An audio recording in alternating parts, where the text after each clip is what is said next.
Hello educators! Welcome back to Conscious Teaching's Top 10 Tips, Tricks, and Strategies for a great start to your new school year. I'm Katie from Conscious Teaching, and today we're going to be talking about giving directions. When giving directions is effective in our class, we don't even think about it. But when giving directions doesn't work out in our class, it can lose us time, cause us frustration, and increase student misbehavior. In an earlier video, we talked about the importance of establishing and teaching procedures, and I've got a procedure for you today for giving directions called the GO procedure. It works like this. First, you say, "In a moment, when I say go."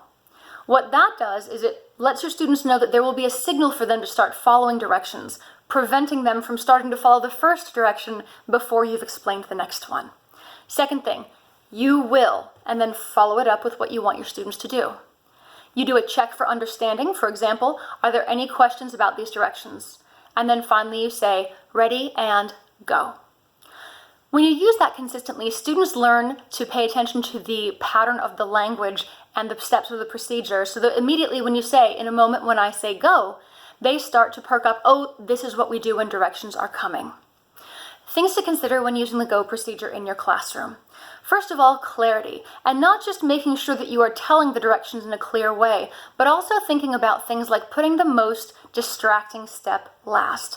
For example, in my classroom, if I want my students to pair up and review a study guide, and I start by saying, in a moment when I say go, you will choose a partner, grab your study guides, and review all of the items, they're not going to hear anything after pick a partner. They're going to spend the rest of the time trying to figure out who they're going to partner up with. So put that most distracting step last.